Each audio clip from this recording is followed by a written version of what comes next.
Hello, everybody. Welcome back. This is the final talk of the afternoon, but a much anticipated talk as ever from our team at British Airways here. So thank you very much for staying with us all afternoon, all day possibly in some cases. Hope you've had a very valuable day. We're delighted to welcome back the BA recruitment team. Always staunch supporters for many years of Pilot Careers Live are the BA team. So thank you very much for being here. Alex and Suzanne, I'm going to let you introduce yourselves because you can do that far better than I ever would. If you've already engaged with our Slido throughout today, that's fine. You can still ask questions for Alex and Suzanne through that Slido Q&A system. So please do put your questions forward on that. If you haven't, that's not a problem because actually you guys have got another link that you can also submit questions through, which is on here. So if you've not connected on to ours, don't worry, you can connect onto this one and ask questions through this one, and we'll be monitoring them both to put questions to Alex and Suzanne at the end of this presentation. So over to you two. Thank you very much indeed. Clicker there. Introductions, first of all. Would you like to go first? Yeah, so hi everybody. My name is Suzanne Morgan. I'm captain on the Boeing 777. I've been flying for British Airways 25 years, but been flying overall for over 30 years with a short-haul airline before. I'm part of the recruitment team for quite a few years now, and welcome. Hi everybody, my name's Alex Fraser. I'm a first officer on the Airbus A320. I've been with British Airways for almost 4 years now. I did a couple of years pre-COVID, and I went away again, came back 2 years ago. I've worked at Euroflyer, and now I'm at Mainline as well. My background is flying helicopters in the Air Force, so that's where I started my flying career. Nice to meet you all. Thanks very much for coming along. We'll take 15-ish minutes, and the plan today is quickly to talk through our Speedbird Pilot Academy programme. So I'm sure most of you are probably aware that applications are open as we speak. We expect them to be open for at most another week, so perhaps less than that. So if you are thinking about applying, please get on with it, go home, get your application started at the very least. We'll talk through a few top tips about what we're looking for, criteria, a few top tips for our tests. Later on, we'll have a look at some example questions from the tests to give you a bit of a flavour and let you have a little practice at that.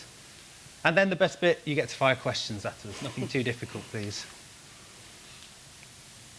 We'll start by taking a look at what you need to meet to apply. So, Do you want to do that? Yeah, sure. There's a whole load of criteria here. I won't read it all out, but in general, at the start of the application, we're going to ask you to confirm that you meet all of this criteria. The top one, number one, the right to live and work in the UK, it has changed since last year. So if any of you applied last year, we were able to sponsor skilled worker visas previously. We are not able to anymore. That's due to a change in the UK government legislation. So that's out of our hands. It's to do with the minimum salary threshold having increased this year. So you do now need the right to live and work in the UK without sponsorship. You need to be 18 by the 1st of January 2025. That's the minimum age. So you can be 17 at the moment if you're applying, but we need you to have your 18th birthday before the end of the year to be 18 by the 1st of Jan. You need 6 GCSEs, grade A to C or 5 to 9, and amongst those 6 you must have a science plus English language plus maths. You need to be fluent in English. I won't read through all that, but if you're not a native English speaker, there's a bit more information up there about what you need to achieve. We need you to have a valid passport that doesn't restrict you on worldwide travel. Height-wise, the 5'2" minimum is a hard limit. So if you are beneath that, unfortunately, you aren't eligible. If you're taller than the upper limit, the 6'3" limit, that still might be okay. You can still apply. We will have to then do a functionality check on you. So we put you in a flight simulator, check that you can reach everything and you're not too big for the flight deck. We need you to be able to obtain the UK CAA Class 1 medical. What we're not asking is that you go out and get your own. You don't need to do that. British Airways will fund that, will cover that. But if you do have a medical condition, it's worth spending 15 minutes or so on the CAA website, do a bit of research to find out whether you think you meet the criteria for issuing a Class 1 medical, because you need that to be a professional pilot in this country. And finally, we do ask for some referencing and pre-employment checks. They're usually quite straightforward, but if you've spent any time overseas, then sometimes we'll need to request an overseas criminal records check as well. The what's included. it's an excellent scheme. So we'll take you from 0 to having a frozen ATPL at the end of our training programme. British Airways fund it all. They fund the medical, as I mentioned. They fund the training. They fund the accommodation. If you go to our partner school, FTE in Jerez, you get food provided. If you go to Skyborne in the UK, we give you an extra allowance to cover your own food. So it's really quite generous. We'll get you to Spain. We'll get you to the USA if you go with Skyborne. And we'll pay for your medical. Quick overview of the online assessment journey, noting that there's a lot of words on this slide. So we're going to have a look at some of these tests, so I won't dwell on the 3 middle tests, but essentially you create your application, you'll be asked to answer a short motivation-based question in using up to 1,500 characters to explain why you want to be a pilot, why British Airways, and the key bit is what you've done about it. So the fact that you're here listening to us today is a good start. What else have you done to, first of all, prove to yourself that you're interested in being a pilot, but also to be able to prove to us that you are motivated? You submit that. Within 24 hours, you'll get invited to the first of 3 online tests, which we will come to. Situational judgment, then maths, then a detailed checking test. They are all pass-fail at each stage. So within 24 hours of doing each test, you'll get an email with either some good news, hopefully, or perhaps some bad news. If it's good news, then you'll get a link to do the next test. Once you've done the detailed checking test, past that, the next stage is a passenger announcement exercise.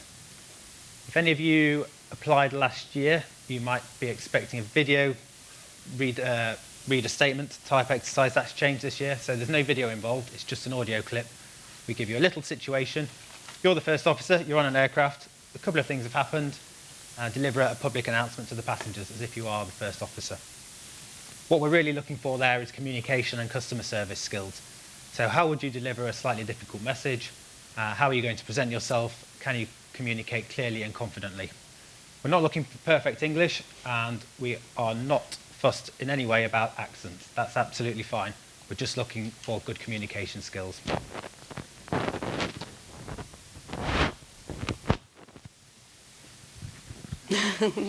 Next up, I'll hand over to Susie to talk about the flight schools. Thank you. So at the application stage, we'll ask you to choose a flight school. So it's either FTE Jerez or Skyborne. The difference are Skyborne is UK-based. It's at Gloucester Airport. You'll do 6 months ground school there, and then you'll go off to Florida for 6 months. Again, as Alex said, your flight's paid for, you get accommodation there, and you get sort of pocket money as well. Then when you come back into UK weather and you finish off your flying training there. Or you can choose to go to Spain, which is FTE Jerez, but you'll go there for the whole 18 months, so you spend your whole 18 months in Spain doing everything there. So yeah, we do our best to honour your choice, but we can't, it depends, obviously, if all of you choose one over the other, we do have to sort of balance it out as well. And then you also had to record a preference of where you think you'd like to go, whether when you graduate, whether you'd like to go to London City, or you'd like to go to Eurofly, which is Gatwick, or you come here to Heathrow, or be flying the A321. If you go to London City Fly, be flying the Embraer. And then just a thing about flight school. I went to flight school a while ago, and this is a time where you make really, really good friends, and you all support each other through your flight school. You make friends for life. Flight school, there's quite a lot of volume of work, so you sometimes need support, so we're here to support you, as are the instructors. We also have liaison officers as well, pilots who are part of British Airways. They'll be assigned to a flight school, and they'll come and chat to you and sort of any issues that you have, just so you feel connected to us with British Airways. So when you finish your flight school, you then, you'll come to us, do a simulator. We put you into base training, which means you take an airplane completely empty and you learn how to fly that, and then we send you into the real world with instructors, and you fly passengers there and then get checked out. So that whole process after flight school is about 3 months. So just going back to the application, the CV, we're asking you to make sure it's simple, clear and easy to navigate. We don't need pages and pages, just make it really sort of succinct. But if you can, link it to pilot competencies, which I'll come on to a bit later. We're trying to get a feel of what skills that you have through the experiences that you have done already. So the CV is where you really have to sort of try and stand out with things you've done already. And then we will ask you a motivational question, which Alex touched on. It's 1,500 characters, and in there, the actual question for this year is how you are actively interested in a career in aviation. What have you been doing so far to pursue this, and how this has motivated you to apply to the Speedbird Academy? And this sort of 250 words, it sort of works out to be, this is where you really need to sell yourself to us. We need to hear about your passion for flying and aviation, but also your passion to come to work for British Airways. So anything that you've done already with British Airways, you might have done work experience, you might have had mentors, put that all down if you can, and then also sort of link your values that you might have with British Airways. Just try and get everything in there, because it's your unique journey that we want. We don't want to hear about a general one. Don't use ChatGPT, because we can tell. Just give us your unique story of how you got to where you are and what you've been doing to pursue your dream, and why you want to come to us as well. So, what have I missed on there? I think you've covered most of it. Yeah. Please do not use ChatGPT. I've been screening questions yesterday, and there are lots of people using it, and it's an instant reject. We can tell. We've got ways of telling. So please do not be tempted to do that. We want to know about you, not about what ChatGPT thinks. So I do this as well. And also remember, I said ChatGPT, I was going to say something. Anyway, I'll come back to that. So pilot competencies I touched on. These are the competencies that NASA actually decided would make the skills that they think a safe pilot needs to have. So starting with professional standards, these are things we want you to link into your CV and your sort of motivational question, if you can. So professional standards means being smart, presentable, but also keeping up to date with procedures, how things have changed, making sure that you sort of do a professional thing that you would expect. Because when we walk through the airport, we are the face of British Airways. People recognise you, they see you. Anything you do, they will say, oh, that's a British airline pilot doing that. So you do have to be polite, considerate, and it's all part of the customer journey as well. The customers are, you know, they pay our bills really, so the customer experience is so important. And so any interface that you have with them, just make sure that you're doing the right thing, which of course we do all the time. Leadership and teamwork, so anything you've been doing, whether it's at school or hobbies or life, things like Duke of Edinburgh or sports teams that you've been doing, or clubs where you've had to organise anything, put those down. Communication skills are massive in our area of work, how you relate to people, how you talk to them, how you encourage people as well. Anything you've done which shows you've got communication skills, then put those down as well. Situational awareness is talking about, in an aeroplane, it's about if you're flying along and there's a mountain ahead, it just being aware of where that terrain is. But in sort of normal life, it's more about how you're relating to people and how people are coping, if people are overloaded or they've gone maybe quiet. So it's sort of being aware of other people around you. Workload management is really important at flight school, because although the exams obviously are, you know, you have to pass the exams, there's quite a lot of volume of information. So you need to be organised, you need to manage your workload, and don't be afraid to ask for help as well. One of the big things about workload management is putting your hand up and saying, actually, I need a bit of help here. And whether you do that from your colleagues, your sort of friends at your flight school you've made, or you get that from the staff, or you get that from the pilot liaison officer as well. And problem solving and just decision making, anything that you've done in your life so far, which sort of ticks that box as well. So those are the sort of skills that we're looking for at British Airways for you to have. So put it down on your CV and try and get some of it into your motivational answer as well. Thank you. We've got a new bit of technology to test out here. So up on the screen there is a QR code, and we have 3 example questions. These are all genuine questions that were part of our application process last year. I'm going to start the clock. In the interest of time, we'll give you about a minute. You're welcome to read through the questions and then submit your answers if you wish. We can just have a look at how you get on, and then we'll talk through each question afterwards. So I'll give you a minute to read through them and submit your answers. And mums and dads as well. Yeah, you know, come on, yeah. you can all do it.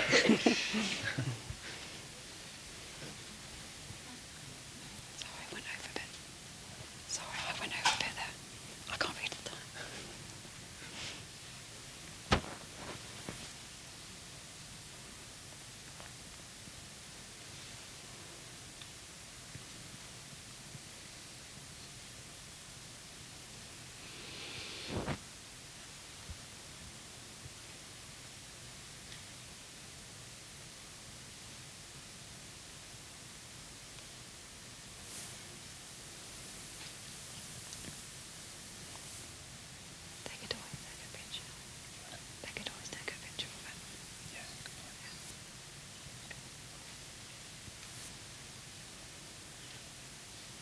That's a minute there then. So we like to put you under a bit of time pressure. There's a little bit of time pressure involved in the genuine assessment as well, but not quite as much as this. So we'll have a quick look at the answers then. Question 1, the SJT, that's situational judgment test.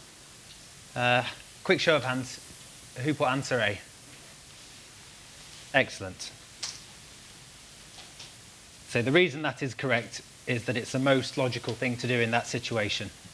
As a pilot, we're looking for somebody who is a good communicator, so they're going to discuss what's going on with the other pilot they're sharing the flight deck with, and then they're going to put safety at the heart of every decision they make and discuss it with air traffic control. Second up, we have the maths question. Please do feel free to take a photo of these if you want to go away and study it in a little bit more detail. But the maths question is a two-part one. As you can see, it's a speed, distance, time question. To get the correct answer, you need to work out what's being asked of you, then break the problem into the two halves, part 1 and part 2, and then finally, to round it all up, you add those two answers together, come up with 4 hours 15. The detailed checking test, this is comprehension, I guess, if you went to school a long time ago, like I did. And we're just looking for you to interpret information. So having a good eye for detail is really important as a pilot. So that's what this is looking for. You've got to read the table and decide which of those 3 statements is not correct. And you'll notice, if you can read it, the table says 8255 nautical miles, and that answer says 8555. So there's that one character difference in there, and that's why that is the wrong answer. So we've counted through that fairly quickly. Hopefully it was very useful, slightly useful at least, to give you a rough flavour of what we're looking for. We now have, as long as Karen allows us, to take a few questions. What do you reckon? Of course I'll allow you. We've got a few questions as well, and there's still time if you want to put a few more in, so do that. OK, the first question. If you've already paid for a Class 1 medical as part of the preparation for the Speedbird Academy, can you claim your costs back from British Airways? Oh, chucked one in. No is the answer. It's not a bad thing to have done it yourself, but you can't claim it back, unfortunately. So if you don't have one, we'll pay for it. But if you've already got your own one, that's great, but unlucky in terms of payment, I'm afraid. OK, what was something you saw across all candidates successful last year that made them stand out? Good question. I think for me it's a passion for both things, a passion for flying, as I said, and a passion also for British Airways, and that makes you stand out, really. So if you've done any flying at all, any flying experience, just sell yourself. You've got a very short time at interview to impress on us why we should hire you over somebody else. But if you've got to that stage, we want you to pass. That's the other thing about interviews. We want you to pass. So we're doing our best. We're doing our best to get that information out of you. But practice, practice, practice, and sell yourself. How many Speedbird candidates are self-sponsored compared to fully funded? So this fully funded pathway, we took 100 this year, as in last year, training this year. The scheme that's open at the moment is for up to 100 again. I don't know the exact breakdown, but we're taking something like 300 to 400 pilots per year at the moment in total across the whole company. So from cadets through to experienced pilots and even some direct entry captains. So we're looking at something like a third to a quarter are coming through the Speedbird Pilot Academy at the moment. Brilliant, thank you. If you applied for the last intake on Speedbird Academy, can you apply for the new one? As it says, you have to have 6 months since applying for a similar role. I'll take this one because it's easy. The answer is yes, you can. It is usually 6 months. Good of you, Alex. Yeah, that's fine. Excellent. How do I make my application Speedbird Pilot Academy stand out? I think you've pretty much answered that, really, but if there's anything else you want to add. Anything you want to add? I think you covered it really well. Thank you. Yeah. Oh, in fact, there was one thing that sprung to mind. Suzanne mentioned that flying lessons are excellent, and they are, and definitely encourage you to do that if it's an option, but we're well aware that that's not an option due to financial constraints for some people. So please don't feel you have to go and spend lots of money on flying lessons if you don't have the financial means. There are other things you can do, so flight sims are good. I'd encourage you to look at the Air League, the Young Air Pilots, the Air Training Corps. All those kind of things are good ways of getting a bit of more experience and broadening your aviation knowledge, I suppose, and gives you something to talk about at interview. Excellent. One that's just come in through our Slido. If I choose to not opt in for the BA City Flyer, does that affect the likelihood of passing the application process? Do you want this easy one? Go on, you go. No, it doesn't. He's ever so good, isn't he, this chap? We've had a few more in. How are we doing? Are you okay? We're good. Yeah, brilliant. We're all okay, day. so if you already have your PPL, can you still apply for the SPA? Yes, you can. The short answer to that, yes. We don't want you to do of any of the ATPL ground exams. That will preclude you from applying. But PPL, you don't need to do, lots and lots of hours. But if you've got a PPL, that's fantastic. And it just shows you've got the aptitude. Do you recommend applying from 18 or gaining life experience, for example, university first? I'm really liking these questions. They're good questions. That is a good question. There's no correct answer to that. It depends on you as an individual.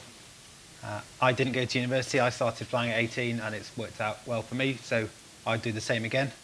Having said that, I wouldn't put you off going to university. Yeah, I went to uni, had a great time there. I joined an air squadron there, so I got free flying. I think the other thing to remember is British Airways is a seniority-based airline, so the sooner you do join it, it means later in life you'll get better bidding, you'll be able to move fleets earlier. So just bear that in mind. But obviously education is an important thing, so whatever you decide is best for you, as Alex said.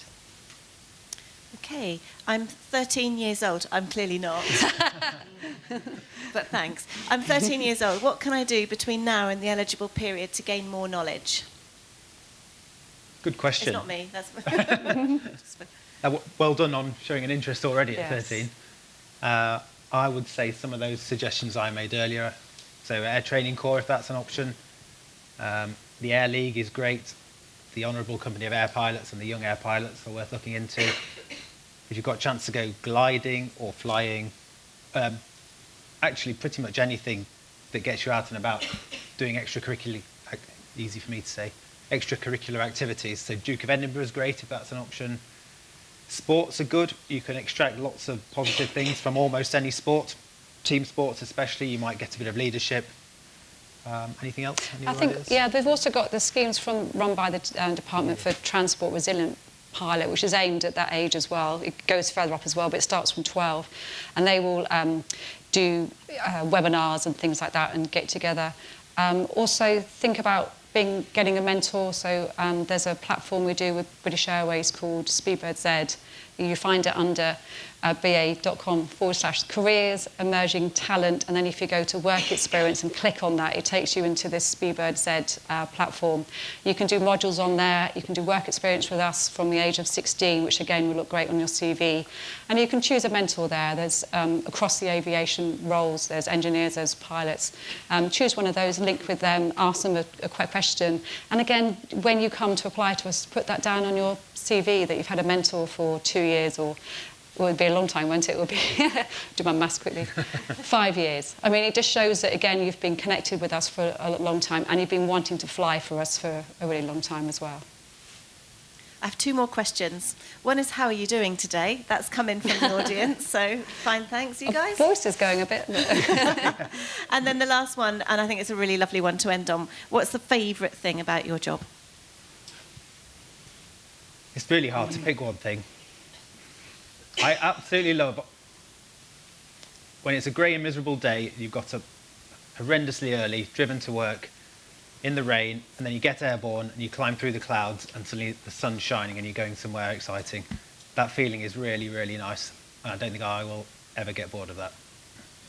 I think for me as well, it's as soon as the door is shut and we push back, we're sort of on our own. We've got rid of sort of mum and dad at the airport, sort of big BA, and we're sort of on our own, and then going down the runway. It just always makes me smile. I press the toga button, which is the take-off, go-around button. The power comes up I fly a Boeing 777. It's got 2 massive, great big engines, and you're going down the runway at 200 miles an hour, and I just think it's, fantastic. And as you say, as soon as you get airborne, that feeling of flying and flight, it's just, I love it. I still love it after 30 years. How about beating that? That's amazing. What a great way to finish the day, as well as your talk. So thank you very much indeed, Suzanne and Alex. Thank you.